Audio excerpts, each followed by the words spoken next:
metimos acompañados de una persona que es un especialista en el análisis de la opinión pública, pero más allá de ese saber específico, primero quiero nombrarlo como un amigo, ¿no? Como gente a la que le tengo no solo mucho respeto intelectual, sino mucho afecto.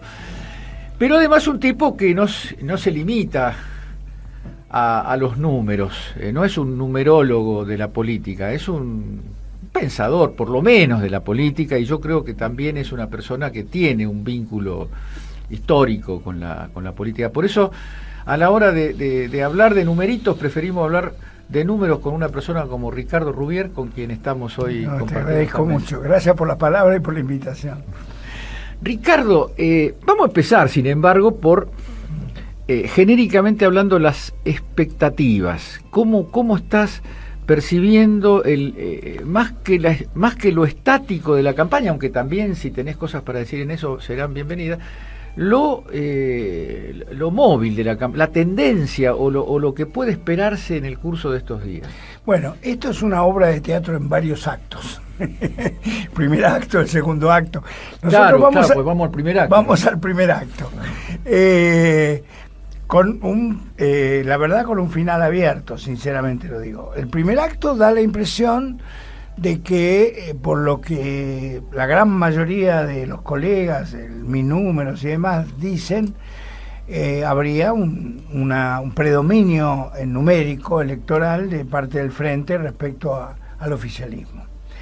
La diferencia entre nosotros radica en la distancia. Uno tiene más distancia, otro tiene menos distancia. ¿Entre cuánto y cuánto? Claro, está entre 4 puntos y 10 puntos. Entre 4 y 10 puntos más o menos oscilan.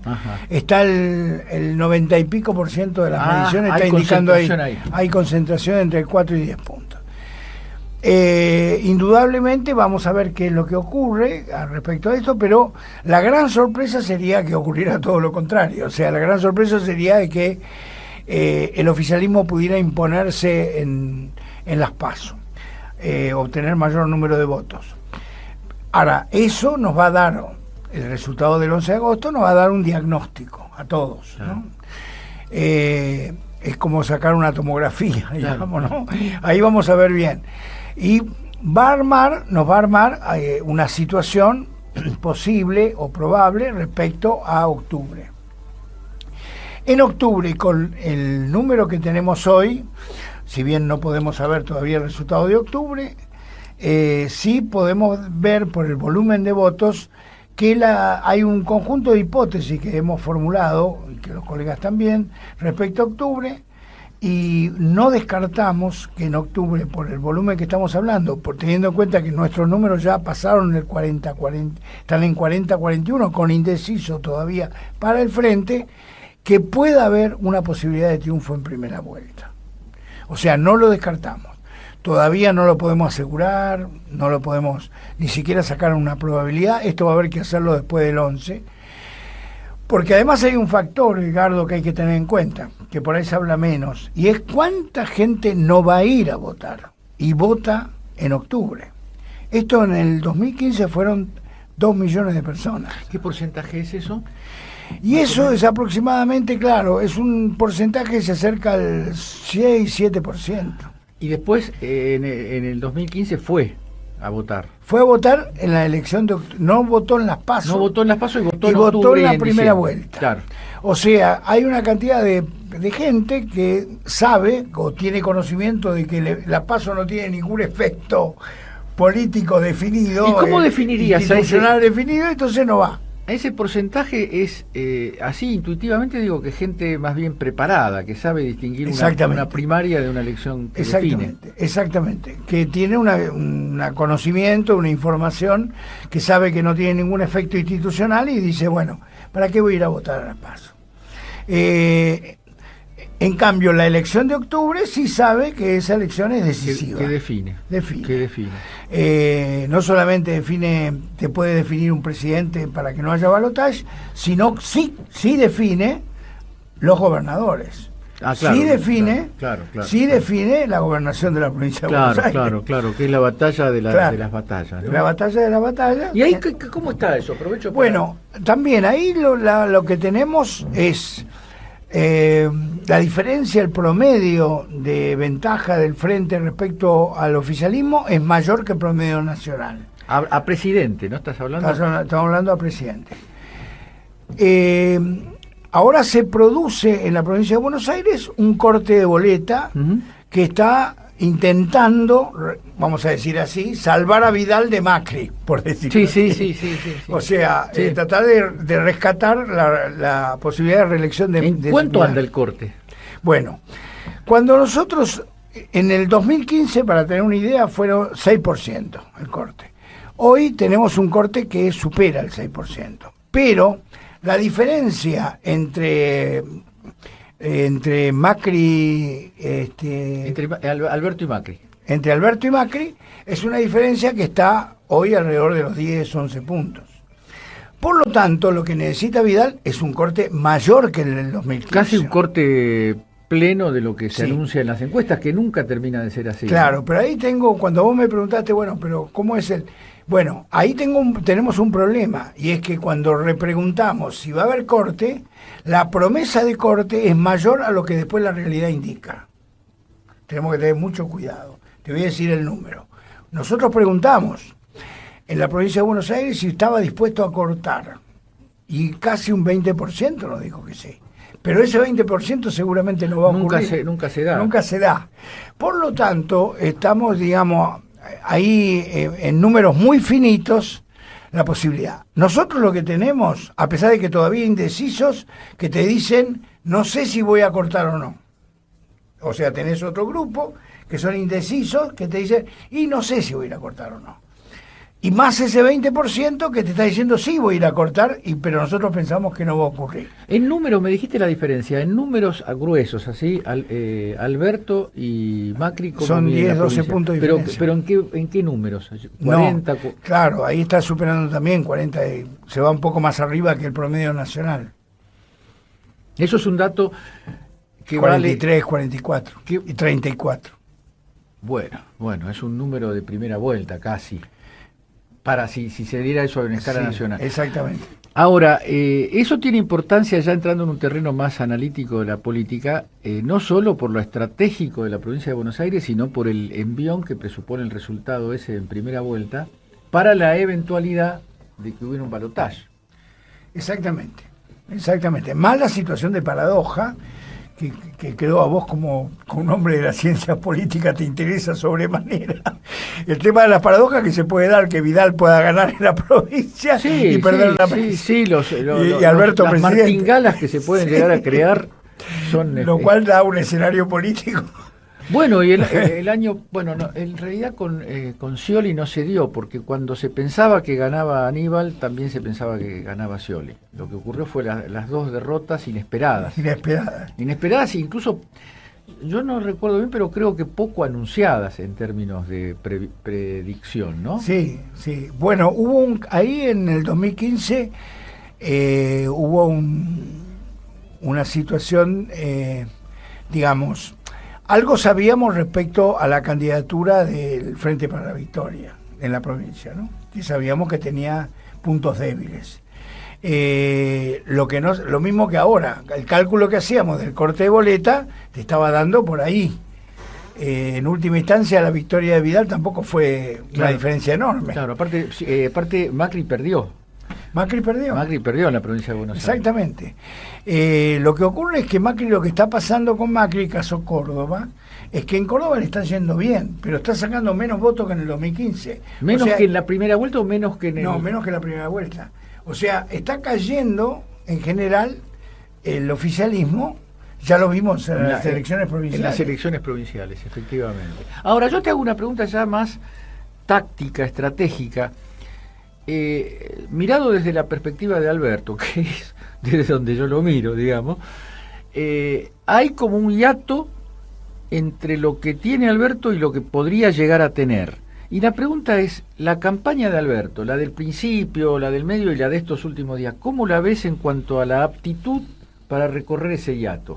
para llegar al máximo de sus posibilidades. Mirá, Alberto, también acá es una obra de varios actos. En realidad, Alberto arranca con los votos de Cristina, sin duda. Claro. Claro. El peso ahí electoral es Cristina. Sí, que era 35, 34. Claro, entonces se lanza con eso y con un bajo posicionamiento. Lo que está recorriendo ahora Alberto es como la primera etapa, como hacer los palotes. Está pasando los palotes. Claro, claro. ¿Cómo le va a pasar en otro plano, en otra dimensión a Lamens? A Lamens no lo conoce la gente. Después me vas a hablar de Lamens. Claro, entonces lo que está ocurriendo es eso. Está ocurriendo que Alberto, obviamente más conocido que Lamens, pero digamos, está pasando esa etapa de posicionamiento. Hay una segunda etapa, y en esto me juego una opinión, que es el tema de toma de decisiones. ¿Qué quiero decir? Vos tenés que posicionar a alguien para que sea conocido. Además de ser conocido, tiene que tener atributos positivos para ser votado. Pero uno de los atributos, teniendo en cuenta que acá fue al revés de la historia, acá es Cristina quien elige al candidato a presidente, claro, que es un caso una rareza. Muy inédito. La política comparada estalló. Estalló. Vos lo vas a encontrar en política comparada. No hay ningún antecedente. Entonces, ¿qué ocurre? Cristina, y en esto sí juego opinión porque lo conozco, Cristina tiene una imagen. Esa imagen durante un tiempo va a ser sombra sobre Alberto. ¿Sí? Es el sol y la sombra. Claro, entonces va a ser sombra. Hasta que Alberto pueda, a medida del tiempo y con el trabajo de comunicación, lograr perfilarse como un hombre presidente, o sea, un hombre que toma decisiones. ¿Hay un cambio en estos últimos días? ¿O me parece a mí? Hay un cambio en estos días donde Alberto, digamos, la campaña del Frente, empieza a hablar de aquello que tenía que hablar, más que contestar. La primera etapa de Alberto es una etapa de contragolpe, tipo Loche. Sí. Tipo Loche. Sí, ojalá lo desarrolle como Loche. Ahora tiene que pasar a tipo Monzón. Claro, digamos, tiene que pegar. A Monzón. Ahora tiene que pegar. Y en ese sentido, ¿qué tiene que poner como eje? Aquello que el gobierno no quiere hablar. La economía. Que es la economía. Exacto. Y lo colocó con mucha precisión. Fue un pase gol, porque él a ver si lo leíste así. Él dice, vamos a mejorar la situación de los jubilados. El título, el comienzo de la obra es 20% más a los jubilados. Y después, como subsidiario de esa promesa positiva, esto lo vamos a hacer sacándole guita a la especulación financiera. Con lo cual, la economía deja de ser una cuestión amorfa, una cuestión de tormentas y de cosas que salieron mal. Extrañas. Exacto, extrañas, cosas esotéricas. Sí. Y pasa a ser una cosa que se vincula con el bienestar. A mí me parece que esa jugada, yo lo noto hasta temperamentalmente, lo vi bien de entrada, pero lo veo como más seguro, lo veo como más dueño del escenario. No sé cómo lo estás. Yo lo veo, te voy a decir más. Yo lo veo desde el principio, antes de empezar a hablar de economía, la primera etapa, a pesar de ser Loche, digamos, lo veía como un hombre y tuve oportunidad de decírselo. Lo vi como feliz, ¿no? Sí. Un hombre que estaba contento totalmente, con lo que estaba seguro haciendo. Y feliz, sí. Como que es, pensándolo un poco psicológicamente, como que es su hora, ¿no? Porque él fue el hombre clave del engranaje del primer gobierno de Néstor, del gobierno de Néstor, digamos, ¿no? Claro. Pero siempre desde las sombras y siempre desde una especie de mediación con el mundo periodístico. Era el que explicaba, el que discutía con las críticas, pero siempre opacado, digamos, por la figura del líder. Y con Cristina también pasó lo mismo, ¿no? Sí.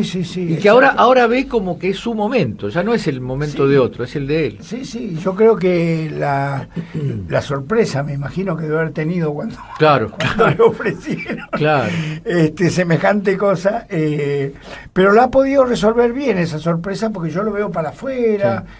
contento, feliz de estar en la lucha política, y eso es muy importante, que él transmita eso. Además, ya en el plano estrictamente político, yo tengo la sensación, y la escribí en alguna de las cosas que escribo, que el movimiento que hace Cristina, el movimiento táctico de Cristina, no es solamente un movimiento táctico pensado en términos de números inmediatos.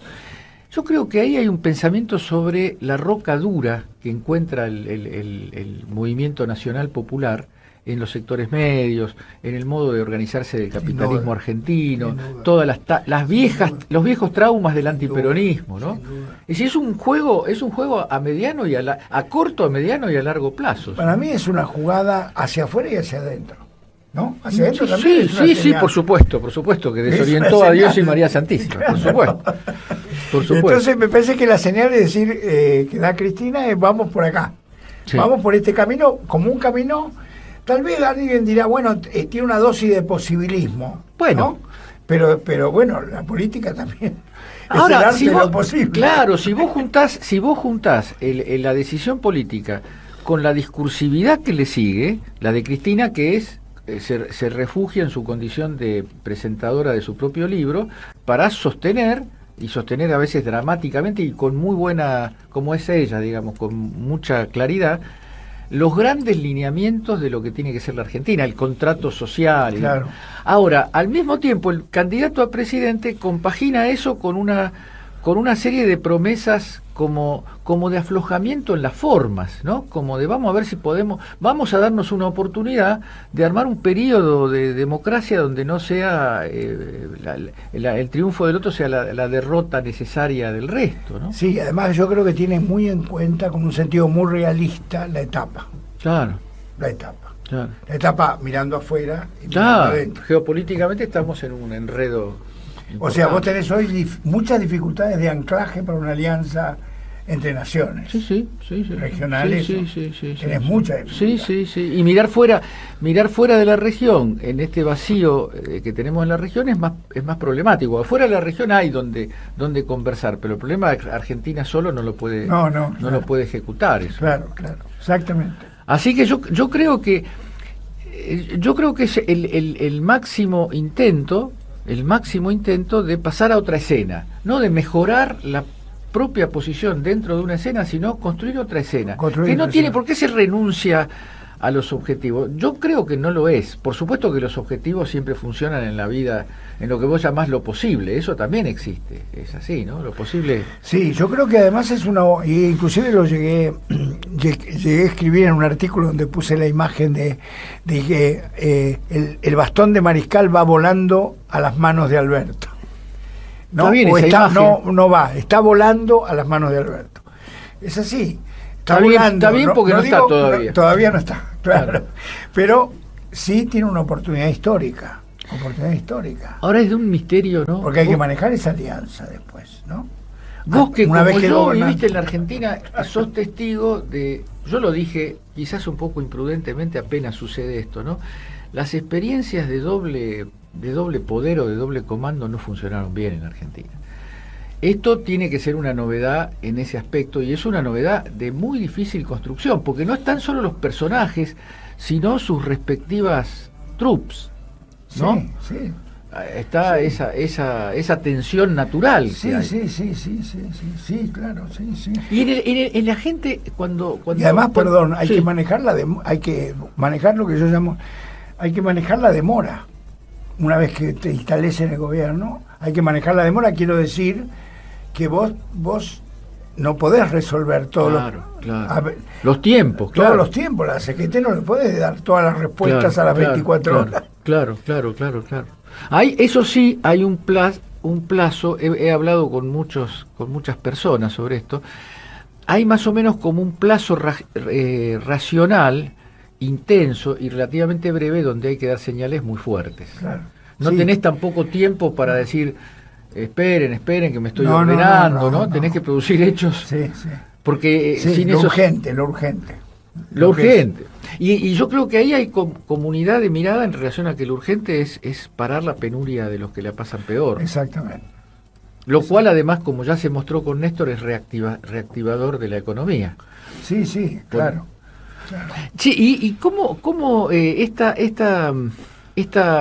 cuestión del bastón de Mariscal, ¿cómo aparece eso en el diálogo con la gente, en las encuestas? ¿Lo tenés medido? ¿Cómo está esa...? No, eso aparece más en los estudios cualitativos, en los grupos y demás. Todavía no, todavía, digamos, a ver, hoy la sociedad está, ahora que faltan pocos días, ya está más comprometida, entre comillas, más informada, más interesada. A todos le ponemos comillas a raíz de la situación de la sociedad civil, ha retrocedido. Sí, sí, sí. Pero digamos, no en términos que yo lo planteé recién, sino lo ve más como candidato. Todavía estamos en la fase electoral, digamos, más que en la fase arquitectónica de la política. Claro, no en la agonal. Más estamos en la agonal, claro. Ahora, si vos tuvieras que hacer no un pálpito, pero sí ¿qué dice tu olfato sobre lo que va a ocurrir en estos días finales? ¿Hacia qué escenario nos arrimamos? A mí me parece que nos acercamos a un escenario de ventaja del frente en términos electorales. Tengo muchas dudas respecto a las distancias, a la envergadura de la victoria, y me inclino más a pensar que va a ser una victoria, sí, pero no va a ser definitiva en términos de octubre o de... Claro, no va a dejar las cosas definidas. No va a dejar las cosas absolutamente definidas. Me parece que ahí se abre un capítulo de mayor de profesionalidad o mayor profesionalidad del oficialismo. Está desplegando mucha profesionalidad en su campaña, y va a tratar de revertir esto en la solución en octubre, y ahí veremos, digamos, del resultado. Una vez que tengas primero, tenés una cantidad de gente que no va a ir a votar el 11. Vas a tener un resultado y vas a tener tercera fuerza, como el caso de La Baña, que estaría en 10, 9, 10. Está alto, ¿no? Yo lo hacía un poquito. Algunos tienen 7, sí. O sea que no da resultado la tercera, la Avenida del Medio. Y eso se desmorona con ese... Porque el antecedente... Entonces ¿de dónde van a sacar votos para... Perdón, termino. Sí. ¿De dónde van a extraer los votos que faltan hacia octubre? Los dos principales. Las dos alianzas tratando de sacar los votos. Pero ahí hay una pregunta como abarcativa, porque la experiencia de Massa, por ejemplo, en el 2015 fue de un nivel de conservación de potencial muy sorprendente. Sí. Todo, incluso se hablaba de que tenía que retirar su candidatura, digamos, la derecha lo estaba empujando hacia ahí. El tipo se mantuvo, hizo una elección muy decorosa. ¿La capacidad de retención que puede tener La Baña se compara con la de Massa? ¿Tenés algún indicio? Es menor. Es menor, de retención, además de tener menos votos. Sí, es menor. Es indudable que la Avenida del Medio estalló, sobre todo la ayudó Cristina con la decisión de Alberto. Estalló, implosionó y bueno, y quedó La Baña, para mí, volviendo a cometer un error. ¿Te acordás? 2007, con los radicales. Sí. Volviendo a cometer un error, me parece, dado que no su salida con Urtubey, su propuesta no tiene demasiadas posibilidades. En definitiva, esos votos van a ir a parar a algún lado. ¿Y el perfil de esos votos a qué tendencia? ¿Tenés algo de eso? Parte de los votos de La Baña irían a Alberto, y parte de los votos irían a Macri. ¿En términos más o menos parece? Sí, más o menos. Los de Esper no, casi todos van a Macri. Van a Macri. Pero son menos al mismo tiempo. Pero son menos. O sea que está todo por verse. Por eso te decía, de octubre después, ¿dónde va sacando y extrayendo el voto? Porque la polarización alcanza 73, 74%.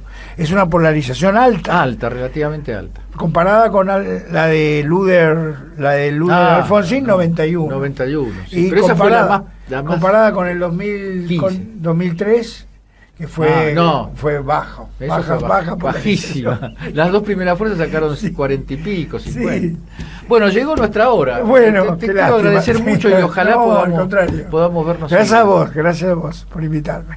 Mucha suerte.